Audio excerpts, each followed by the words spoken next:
오늘 제목은 앞을 모르나 행복과 천국을 가는 법은 무엇이 있을까? 제 자신을 향해서 던졌던 질문이고 그것에 대한 인도하심을 함께 나누고자 합니다. 분명히 우리는 앞을 모릅니다. 아는 것처럼 때때로 착각하고 우리들이 살아가지만 사실은 아주 말짱한 정신으로 우리들의 삶을 바라다보고 순간순간을 우리가 내려다보게 되면 참으로 우리는 앞을 알 수가 없는 존재구나 하는 것을 알게 됩니다. 사실 오늘 이따가 어떤 전화가 오는지 우리는 모릅니다. 또 어떤 사고를 당할는지도 잘 모릅니다. 또 우리는 좋은 일을 기대하면서도 그것이 될까 안 될까 우리는 그 앞을 알 수가 없습니다. 이건 애시당초 그랬던 것이죠. 내가 세상에 올지 안 올지 알지 못하고 시작된 우리들의 인생입니다. 그렇기 때문에 우리는 마지막도 그날이 언제일지 우리는 모릅니다. 다만 오늘을 살아가는 것이죠.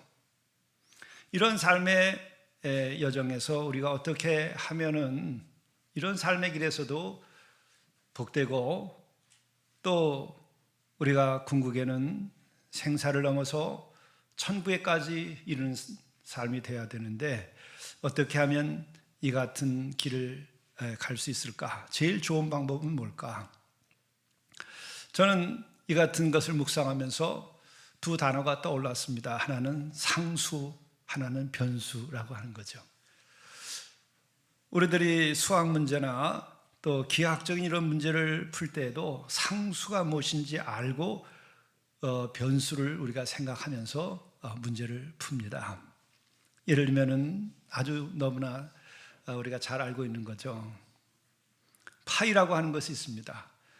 그것은 원의 둘레를 나누는데 지름으로 나누게 되죠. 그러면 아무리 원이 커도 그 파이는 똑같습니다. 여러분 3.141592 예전에 여러분들 학교 다닐 때 배웠죠. 이 숫자가 항상 어떤 원이라도 원의 둘레를 지름으로 나누면 똑같은 결과가 나오는 거죠. 이런 것을 우리가 상수라고 합니다. 기하학에서도 역시 또 다른 우리가 너무 쉽고 잘 아는 게 있죠. 삼각형. 그것은 두 변의 합은 반드시 한 변보다 큽니다. 이게 무너지면 삼각형이 안 되고 해체가 되어버려요. 반드시 삼각형을 만들려면 한 변보다는 두 변이 커야 됩니다. 또 거꾸로 말하면 두 변을 더하면 한 변보다 큽니다. 이것이 성립이 안 되면 그냥 삼각형이 아니라 막대기 세 개가 흩어지게 됩니다. 이것이 우리의 삶에 보이지 않는 이런 기하학적인 어떤 상수가 있는 거예요. 원리가 있는 것이죠. 이건 영적으로도 그런 면이 있다는 것을 우리가 발견해야 됩니다. 인간의 상수는 무엇일까? 우리가 여러 처지에서 여러 상황에 각기 다른 삶을 삽니다. 세상에 와서 시작한 시간도 다르고 떠나는 시간도 다 다릅니다. 지금 이 자리에 앉아있는 여러분들도 다 다른 시간을 살고 있습니다. 하늘의 별들도 다 다른 시간을 살고 있어요. 다만 지금 여기에 우리들이 별이 각기 다른 시간 가운데 있으면서도 반짝이듯이 우리의 생명도 그렇게 지금 살아있는 것이죠. 남녀노소 인종이 달라도 우리 영적인 면에서 인간의 상수라고 하는 것이 있는데 저는 첫 번째가 인간은 피조물이라고 하는 것입니다. 인종이 다르고 나이가 다르고 얼굴이 다르고 무엇이 달라도 남자고 여자고 이렇게 서로가 달라도 다 똑같은 것이 있어요. 상수. 그것은 누구든지 그를 대하면 그는 피조물이라는 사실입니다. 이 상수를 전제로 해야만 우리의 삶이 올바른 길로 나갈 수 있어요. 삼각형이 되려면은 두 변의 합은 반드시 하나보다 길게 해야 이게 삼각형이 만들어지지, 그렇지 않게 되면은 이 막대기 하나하나로 흩어지게 됩니다. 세 조각으로 흩어지고 맙니다. 하나로 이어지지 않아요. 우리의 인생도 마찬가지예요. 내가 피조물이라고 하는 사실에 대한 깊은 통찰과 이해를 가지고 있을 때여야 우리의 삶은 삼각형이 흩어지지 않고 삼각형으로 만들어지듯이 우리의 삶이 제대로 만들어지게 된다는 거예요. 로마의 황제였던 사람도 역시 피조물이고, 오늘날의 황제와 같은 사람들도 피조물이고, 오늘날에 머리 들 것 마음 들 것도 없는 사람도 피조물이고, 또한 가진 것이 너무 많아서 감당할 수 없는 이들 또한 피조물입니다. 이러한 같은 조건 아래서 우리가 어떻게 하면 삶을 살 수 있는가를 생각해야 우리 자신들이 길을 잃지 않고 복된 길을 가고 천국에 이른 길을 가게 되고 자유로운 삶을 살게 되는 것이죠. 그리고 두 번째 상수라고 하는 것은 무엇일까? 그것은 인간은 누구나 다 어디에서 와서 어디로 가는지 모른다는 것입니다. 이것을 진짜 아는 것이 우리들이 깨달아야 할 때 가장 큰 것을 깨닫는 거예요. 우리는 지금 어디에서 와서 어디로 가는지 알고 있을 것처럼 막 생각을 하는데 그것은 어둠이에요. 그것은 혼란입니다. 모른다는 것을 우리가 알아야 하는 것이죠. 무엇을 정말 깨달아 아는 것이 가장 큰 것을 깨달아 아는 것일까? 그것은 나는 어디서 와서 어디로 가는지 모르고 잠시 후에도 어떤 일이 일어날는지 다만 모르면서 현상 속에 우리가 있는 거죠. 하나의 생명의 현상으로 우리가 지금 살아가고 있는 것이지 다음에 무엇이 있는가에 대해서 우리는 확실히 알 수가 없습니다. 우리는 지식, 이와 같은 것은 깨달음의 대상이 되는 것은 아닙니다. 지식이라고 하는 것은 이용할 뿐이에요.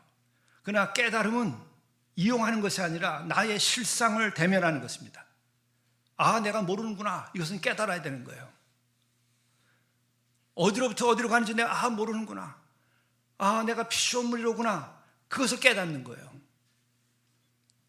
근데 우리는 깨닫는 것이 아니고 끊임없이 지식과 정보, 법률, 여러 가지 자기 개발을 위한 책들도 읽고 또 학문도 연구합니다.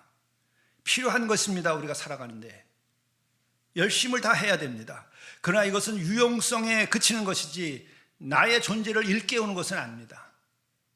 내 생을 살아가는데 보탬이 되고 도움이 됩니다. 모든 지식은. 정보는 요즘 사회에 더더욱이 그 어떤 자산보다 귀중한 것이라고도 말합니다. 맞습니다. 그러나 그것은 우리에게 존재의 깨달음을 주는 것은 아니에요. 유용할 뿐이다. 마치 치약 칫솔이 꼭 있어야 돼요. 그거 없으면 어떻게 삽니까? 치과에 한번 가보세요. 또 우리들이 현대에 와서 사람들이 수명이 많이 길어졌는데 뜻밖의 큰 원인 중에 하나가 치과가 발달해서 그렇대요. 치아가 망가지면 오래 못 산답니다. 더더욱이 그 전에 건강하게 살 수가 없다는 거예요. 여러 가지 이유 때문에. 다 여러분들 아시죠? 그렇기 때문에 우리에게는 치약과 칫솔이 꼭 필요하고 하루에 어떤 분은 3번, 최소한 1번 이상은 치약 칫솔을 사용합니다. 그러나 그것은 사용하고 버리는 거예요.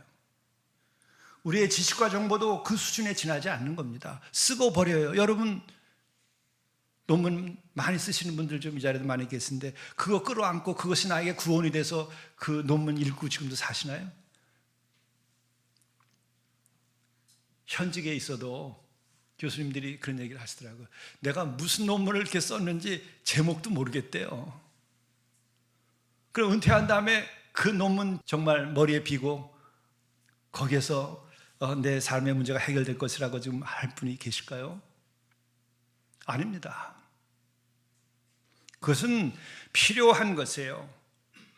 그것은 안타깝게도 골동품이 되기도 어려워요. 버리게 되는 것이죠.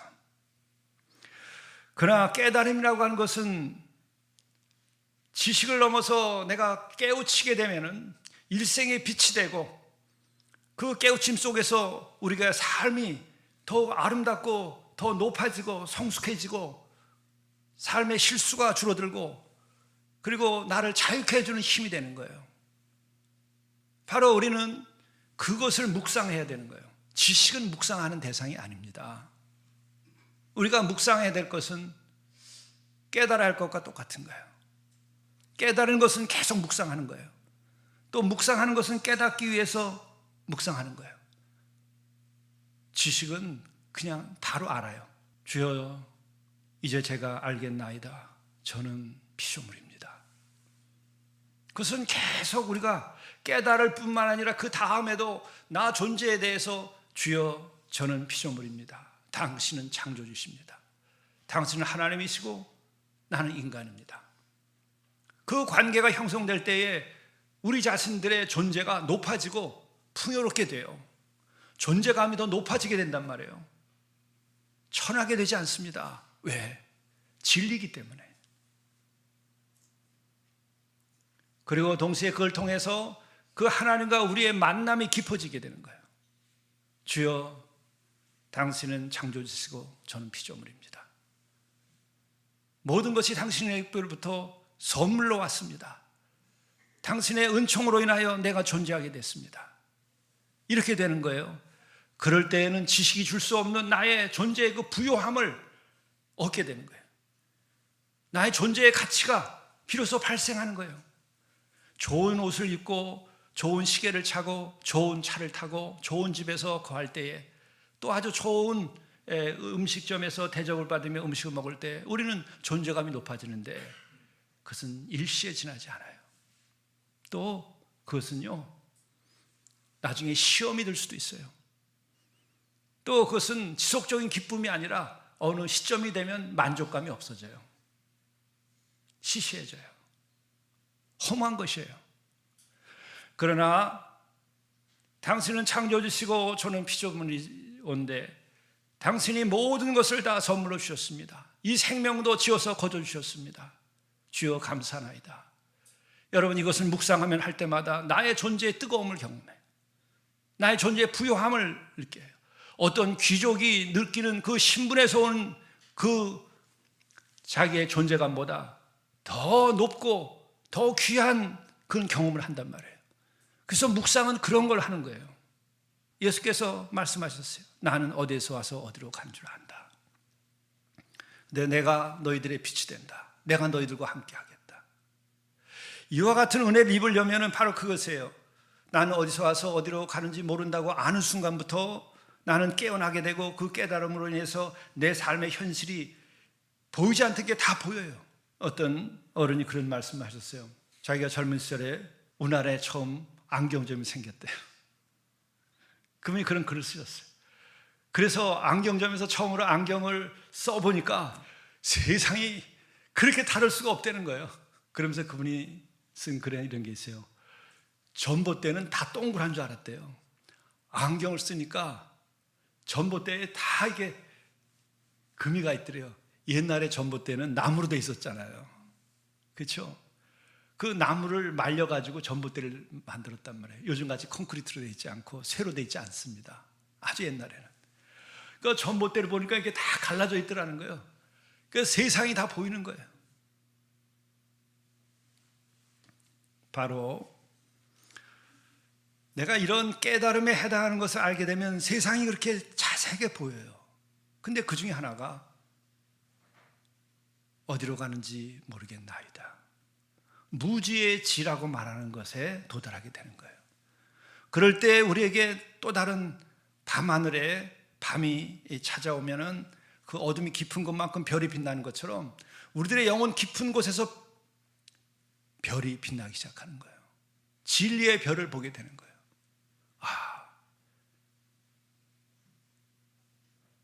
그래서 얻어지는 게 이 만물의 신비한 가운데 있는 걸 깨닫는 거예요.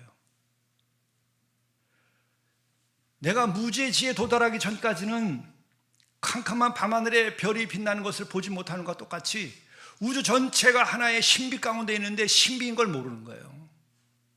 그렇기 때문에 시도 쓰지 못할 뿐만 아니라 시가 귀에 들어오지도 않았어요. 아침에 해가 뜨는데 그 해가 얼마나 빛나고 아름다운 것인지 보이질 않았어요. 그게 보이는 거예요. 엉뚱한 은혜가 임하는 거예요. 그것뿐만 아니라 우리가 성경의 말씀이나 혹은 진리에 대하여 그것이 눈에 들어오기 시작하는 거예요. 내가 아무것도 모른다 그럴 때에 비로소 지혜가 동트는 거예요. 지식은요, 욕심이 많고 열심을 다하면 돼요. 그러나 지혜라고 하는 것은 깨달음을 얻기 전까지는 절대 우리에게 들어오질 않아요. 은혜가 천지에 가득한 것이 보이지 않던 게 보이는 거예요. 내가 모른다는 것을 알 때. 그럴 때 그들 손끝에서 시가 쓰여지게 되고 그 손끝에서 아름다운 그 미술 작품이 만들어지게 되고 그 손끝에서 수학의 방정식들이 우주의 신비를 푸는 방정식이 나오는 거예요. 만류인의 법칙, 그런 것들이 그때 나타나는 거예요. 우리가 아무것도 모른다는 사실을 알게 될 때에 캄캄한 밤에 별이 빛나듯이 우주에 감춰져 있던 하나님의 그 섭리들이 나타나는 거예요. 그런 영혼에게 계시가 임해 그 영혼이 깨달음을 더 얻고 진리 가운데 사는 거예요. 그래서 이미 발견해 놓은 물리학적인 것들을 외워서 배우는 이들은 그냥 지식을 얻는 거의 수준이에요. 그러나 모르는 세계를 발견해내는 그런 물리학자들도 다 신비의 문을 두드렸을 때 나오는 것이기 때문에 그런 분들의 공통점은 다 그래요. 우리는 다 알 수 없는 것 가운데에서 내가 지금 오늘 작은 불을 켜고 인생을 가고 있구나.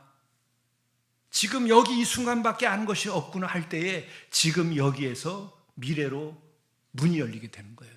신비의 너머에 문이 열리게 되는 거예요. 그게 물리학이라든지 또 수학의 세계라든지 그림의 세계라든지 시의 세계라든지 이런 게 나오는 거예요. 근데 우리는 지금은 전부 지식, 정보. 왜? 어둠 속에 있고 탐욕에 갇혀 있어서 그래요. 경쟁에 갇혀 있어서 그래요. 더 나아가서 우리는 미움과 저주에 갇혀 있어요. 이 시대에. 안타까운 겁니다.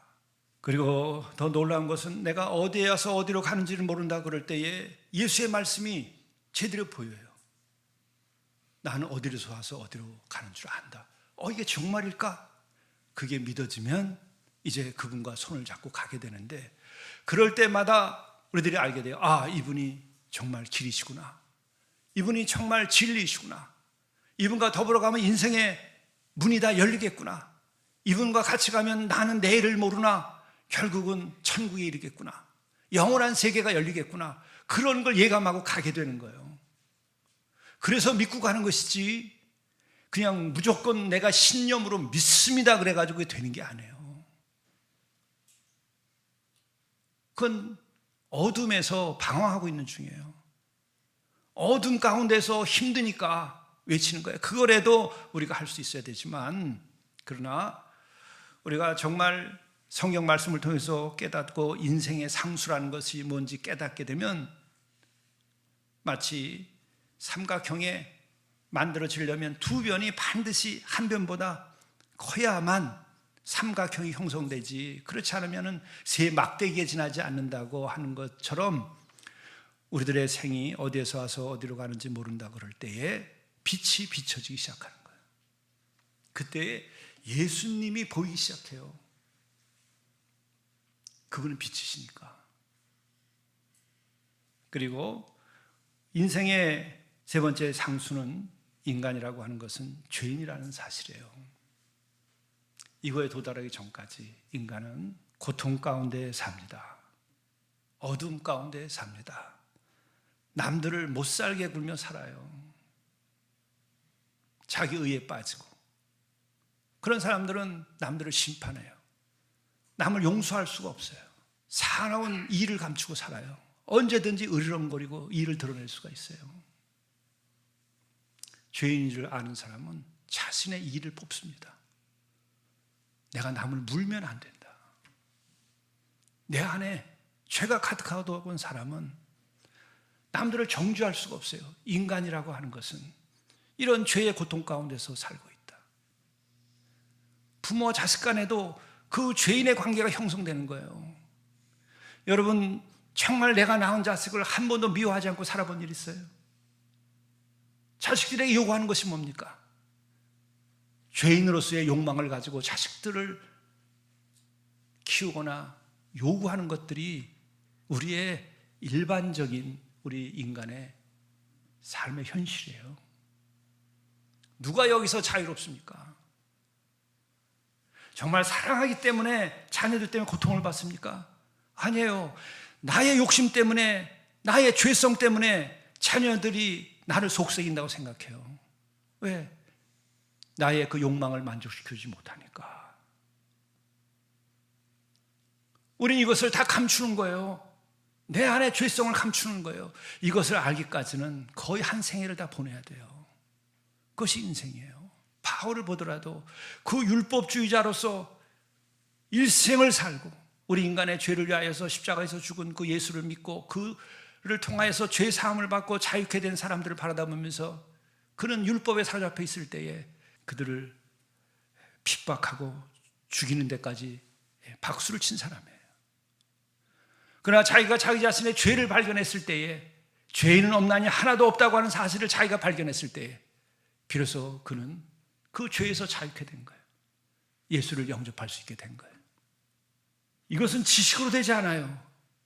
피조물이라는 사실과 어디로 와서 어디로 가는지 모른다는 사실과 내가 죄인이라고 하는 사실은 지식이 아니라 묵상하고 묵상해도 참으로 어려운 일이에요. 그래서 우리들이 성령의 도우심을 구하는 거예요.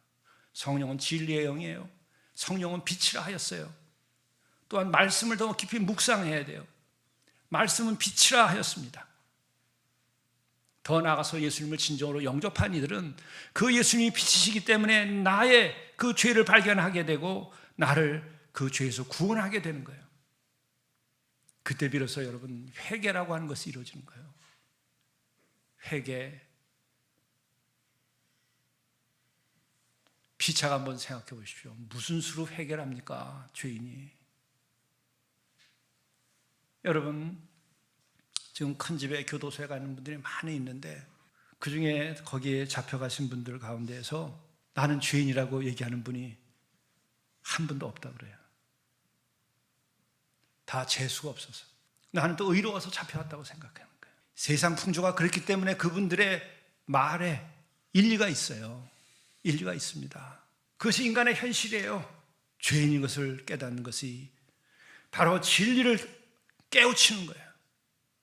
그건 묵상의 대상인 것입니다. 묵상으로서 우리가 빛을 얻어야 되는데 죄인이라고 하는 것을 깨달아 아는 거예요. 그래서 이 세상에 섞여서 돌아다니고 하던 일을 멈춰 세워야 되는 거예요. 그리고 광야로 예수께서 말씀하신 것처럼 골방으로 가라. 거기서 기도하라. 거기서 하나님 앞에 무릎을 꿇어봐라. 그러는 거예요.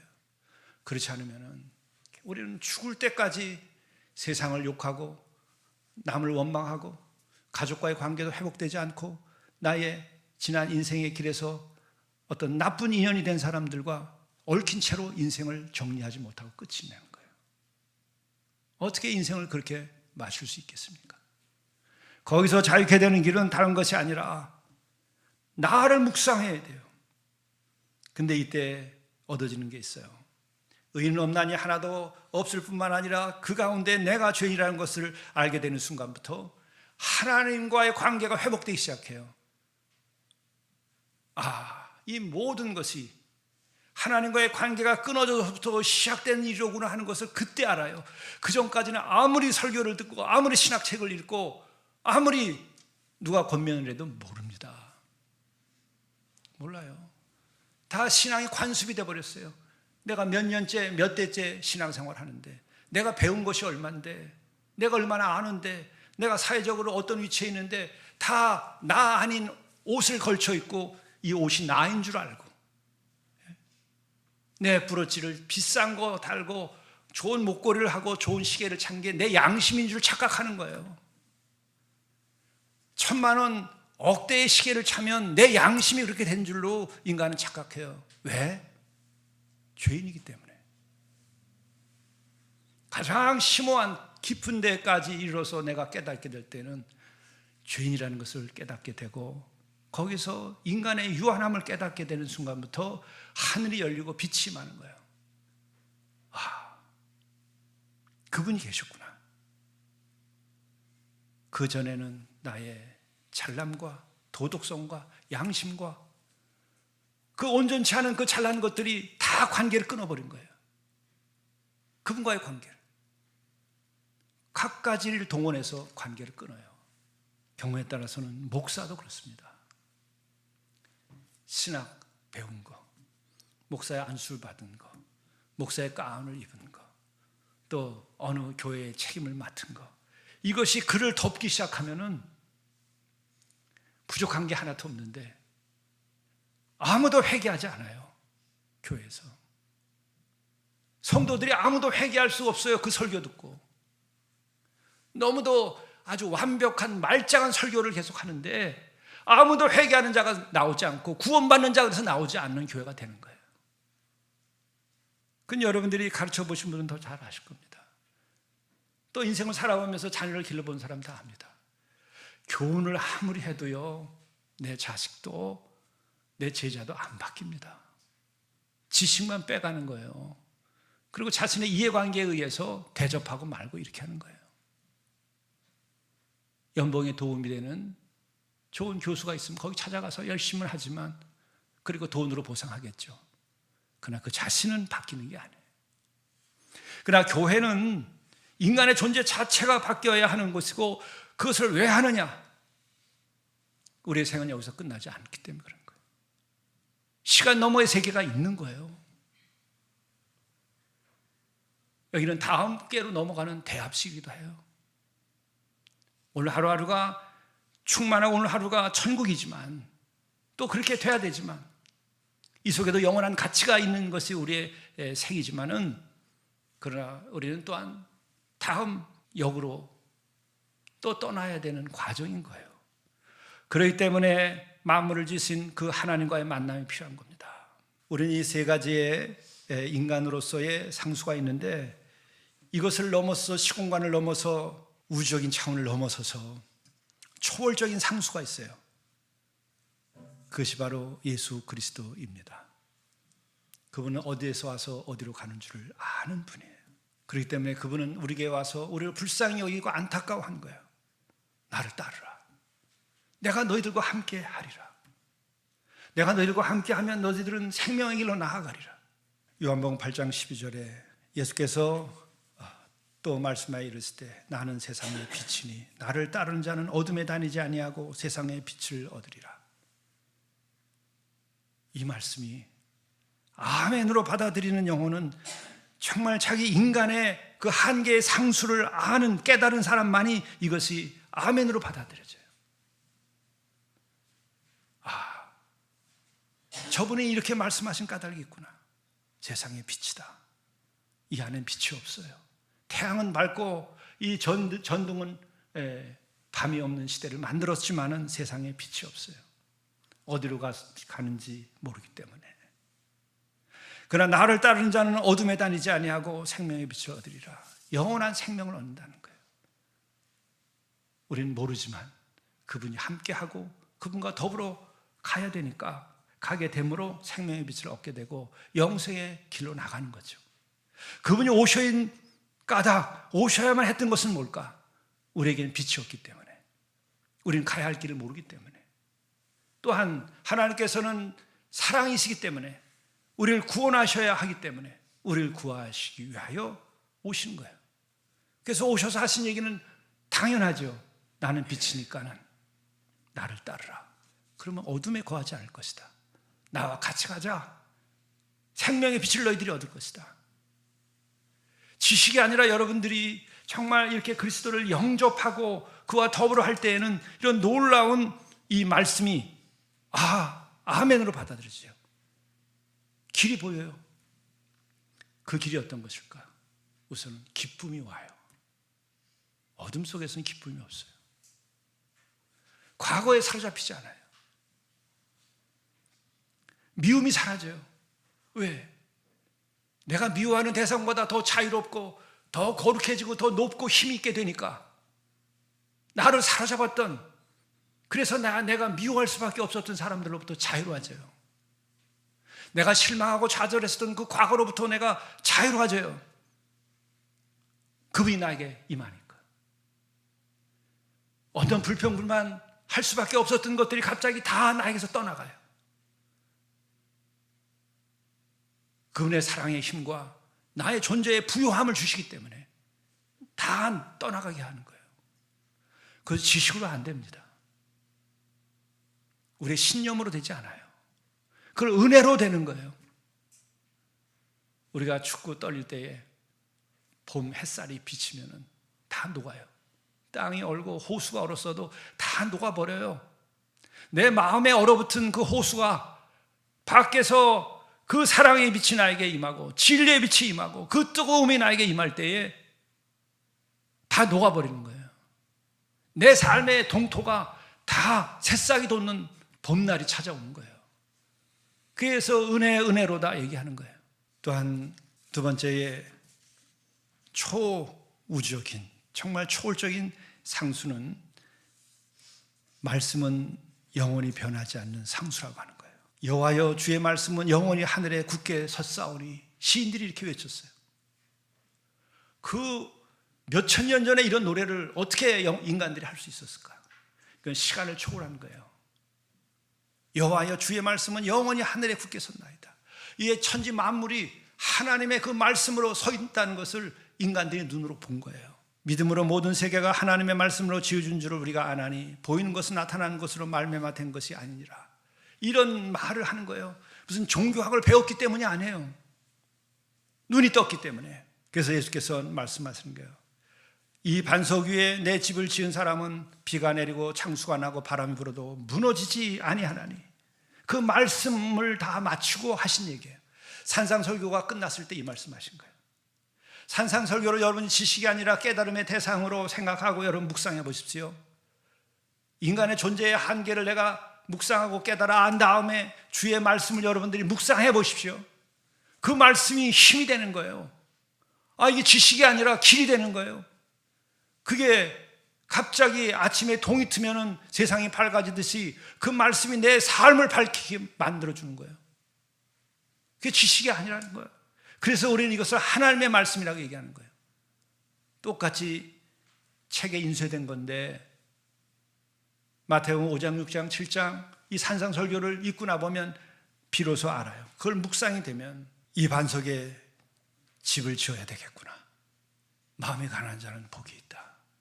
살아보니까 결국은 가졌을 때 기쁨은 잠깐이고 그 가진 것이 탐욕으로 바뀔 때에 내가 불행해지는 것을 수없이 경험한 것을 알게 될 때에 역시 마음이 가난해야 내 마음이 천국이구나. 온유한 자가 땅을 타지한다. 잠시 교만하면 무너지게 되는 거예요. 삶의 기반을 잃어버리는 거예요. 왜? 그것은 우주의 상수에 해당하는 거기 때문에 그래요. 가난한 마음, 온유한 마음, 이와 같은 것은 영적인 상수예요. 벗어나면 여지 없어요.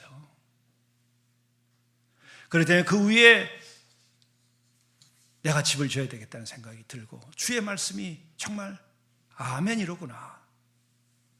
그리고 끝으로 여러분들이 다 아실 것이겠지만은, 예감하시겠지만은, 마지막 이 초월적인 우주적인 상수, 우주를 넘어선 그 초월적인 상수는 뭐냐? 그건 바로 하나님 자신이라는 거예요. 하나님 자신이라고 하는 것은 뭘까? 하나님이 영이시고 사랑이신 거예요. 그분 스스로가 존재하시는 절대 상수예요. 우리는 그분을 삼위 하나님으로 이해도 하지만 바로 하나님께서 스스로 말씀하셨어요. 모세가 물었습니다. 당신은 누구십니까? 나는 스스로 있는 자다. 나는 나다. 설명할 수가 없어요. 설명을 필요로 하지 않아요. 어떤 조건이 없어요. 조건 안에 들어갈 수가 없어요. 스스로 있을 뿐이다. 우리는 뭐뭐 때문에 존재해요. 어머니 아버지가 있어서 이렇게 육신도 존재해요. 그 뭐뭐 때문이라는 것이 그분은 없어요. 스스로 I'm there, I am. 나는 나다. 우주의 절대적 상수예요. 아니, 초월적인 우주를 넘어서 우주를 창조하신 그 스스로인 거예요. 우주도 스스로 있지 않아요. 피조물입니다. 그분을 아는 자가 가장 큰 것을 깨닫는 거예요. 근데 이것은 깨달음을 넘는다고 얘기하는 거예요. 믿음으로써 받아들여지는 거예요. 이성의 세계라든지 깨달음의 영역조차도 넘어가는 거예요. 그래서 그것은 그냥 믿사오니에요. 믿습니다. 믿어지는 순간이 와요. 그런데 바로 그와 같은 존재를 우리가 경험하게 될 때에 우리에게 찾아오는 것은 뭐냐면 그분은 영원한 영이시고, 그래서 영원한 존재이고 영적인 분이시고, 요한이 계속 이게 하나님의 영이시다. 그리고 또한 그분은 사랑이시다. 그분을 만나는 순간 그 사랑에 우리가 불타버리는 거예요. 내 마음에 아궁이에 불을 질러 가지고는 한 사람도, 내 남편도 아내도 사랑하기에 벅차요. 내가 낳은 자식도 일생 사랑하기가 벅찹니다. 왜? 우리의 인간의 사랑의 아궁이는 그렇게 연약하고 불씨가 작은 거예요. 그러나 하나님은 사랑이시고 그 절대의 사랑이시기 때문에 그분의 불을 쬐는 사람은 그 사랑의 뜨거움 때문에 사랑할 수 있는 거예요. 스스로 사랑할 수 있다면 얼마나 좋겠어요. 해보세요. 여러분, 누구를 용서할 수 있고 누구를 위하여 내가 파란 짝이라도 띄워줄 수 있을까요? 아니, 그게 아니라 정말 진실한 마음으로 그를 염려하고 생각이라도 할 수 있을까요? 쉽지 않은 거예요. 거래에 의해서 우리들이 관계를 유지해 나가는 게 인간사 아닌가요? 그거를 깨닫고 정말 내가 죄인 줄 알면서 나를 지으신 그 하나님께 나아갈 때에 하나님께서 사랑을 보이시는 거예요. 그냥 이것은 인지되는 거예요. 계시되는 거예요.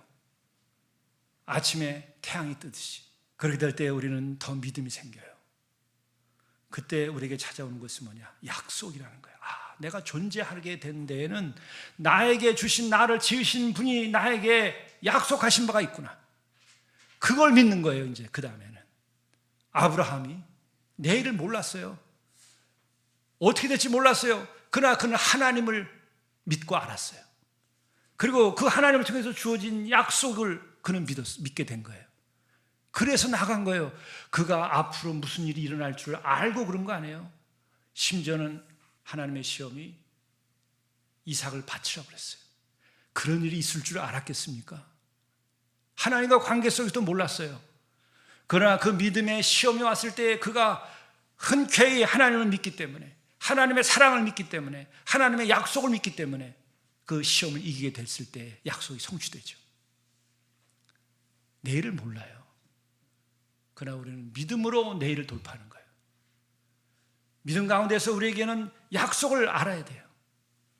그건 기도해야 돼요. 상상으로 되는 게 아니에요. 그럴 때 그 약속이 나에게 주어진 것을 알게 되고 하나님은 사랑이신 줄 알고 영이신 줄 알고 영원한 분인 줄 알고 하게 될 때에는 현실의 많은 도전들이 다 떨어져 나가요. 넘어가게 되는 거예요. 그리고 그런 하나님을 만났을 때 마지막에 우리에게 변수를 상수에 연결하는 게 있어요. 그게 기도예요. 여러분, 알므로써 우리의 미래를 돌파해 나갈 수가 있는 게 아니에요. 미래를 여러분들이 믿음 없이 바라다 보게 되면 갈수록 더 불안이 증폭돼요. 그렇기 때문에 점을 치는 거예요. 이 연초가 되면은 뭐 예언자라는 사람들이 또 신문마다 또 등장을 해서 올해 어떻게 되고 뭐 내년이 어떻게 되고 또 얘기를 해요. 불안하기 때문에 그러는 거예요. 믿음이 없어서 그래요. 내일을 모르기 때문에 나타나는 증후군입니다. 어떻게 돌파하는가? 모른다는 것을 진정으로 알고 만물을 지으신 그분의 사랑에 내가 감동과 감호를 받게 되면 그때 나오는 게 있어요. 감사도로서 기도하게 돼요. 기도는 지식이 아닙니다. 글짓기가 아닙니다. 기도는 기도하는 거예요. 기도가 되는 거예요. 그냥 주님 인도해 주십시오. 내 속에서 내 영혼이 그를 향하여 뭔가 간구하게 돼요. 그렇게 될 때에 그 기도 관계를 통해서 너는 내게 부르짖으라 내가 내게 응답하겠고 내가 알지 못하는 크고 은밀한 일을 내게 보이리라. 예레미야에 나오는 말씀이에요. 이건 한 민족을 두고도 하는 얘기예요. 은밀한 일을 내가 보이리라. 우리 가문을 위해서도 우리 가정을 위해서도 하시는 말씀이에요. 은밀한 일을 내가 보이리라. 오늘은 담장에 갇혀 있고 오늘은 늪에 빠져 있을지라도 이 너머의 은밀한 것을 내가 보이리라. 기도하라. 그 경험을 해야 돼요. 그러면 그 늪에 빠진 시간에 은혜의 시간이 그 늪에 빠진 시간이 은혜의 시간이 돼요. 고난받고 고통받는 그 시간이 은혜의 시간으로 바뀌기 시작해요. 그 늪이 그를 죽일 수가 없어요. 그리고 또한 아무것도 염려하지 말고 오직 모든 일에 기도와 간구로 너희 구할 것을 하나님께 아뢰라. 평강이 너희 마음과 생각을 지키시리라. 평강이 임해요. 구할 것을 하나님께 아뢰게 될 때에 평강이 임하면서 모든 걸 이겨나가게 되는 거예요. 내일을 모르는데 이겨나가는 힘이 생겨요. 길이 보여요. 이게 믿음의 길이고 기도가 이것을 열어주는 거예요. 그리고 그 기도 끝에 음성이 들리는 거예요. 너는 마음을 다하여 여호와를 신뢰하고 내 명철을 의지하지 말라. 너는 범사의 그를 인정하라. 그리하면 내 길을 지도하시리라. 그래서 기도하게 되는 거예요. 기도는 또 기도를 낳아요. 왜? 그렇게 기도할 때에 범사의 그를 인정할 때에 내 길을 지도하는 것을 내가 경험하기 때문에 또 기도하게 되는 거예요. 그래서 믿음도 경험하는 자들이 더 훌륭한 믿음을 가지게 되고 그런 이들이 더 삶을 자유롭게 복되게 살아가게 되는 거예요. 오늘 주어진 이 한 해가 여러분에게 주신 약속이 성취되는 이 한 해가 되시기를 바랄 뿐만 아니라 이 과정을 통해서 이 같은 초월적인 그 상수이신 하나님과 말씀과 예수 그리스도 그리고 이분과의 관계 속에서 우리들이 기도하며 우리들이 죄인이요 또한 피조물이요 우리가 앞일을 알지 못하는 자임에도 기도하는 가운데에서 우리들의 길이 보이고 인도하심을 받고 마침내 매 순간을 우리 존재의 그 부요함과 사랑의 충만함과 그리고 소망 가운데에서 우리가 앞으로 나갈 수 있게 되는 은혜가 이 한 해 여러분들의 인생의 경험이 될 수 있기를 간절히 바랍니다. 기도하시겠습니다. 주님은 진정으로 우리를 지으신 하늘에 계신 아버지 창조주이십니다. 우리는 그 은혜로 인하여 존재하게 되었고 내일을 모르오나 그 같은 우리를 긍휼히 여기사 친히 사람의 몸을 입고 오셔서 우리의 길과 진리와 생명이 되시는 은혜를 감사하나이다. 또한 우리들이 주를 모르고 등을 돌리고 살았을지라도 또 죄악의 발목이 잡혀 불신앙 가운데 살았을지라도 그래도 우리를 버리지 아니하시고 우리에게 오셔서 구원해 주시는 그 은혜와 또 성령을 보내주셔서 그 성령의 은혜로 우리가 삼위 하나님의 살아계심을 경험하고 우리들의 무지함을 깨닫고 또 우리의 죄를 깨닫고 우리가 거기서 벗어나는 은총을 우리에게 주시는 그 모든 은혜를 감사하나이다. 뿐만 아니라 오늘 우리들이 은혜 가운데에서 한 해를 바라다보고 우리의 생을 바라다보고 우리에게 주어진 삶의 과제와 가정을 바라다보게 하심을 감사하나이다.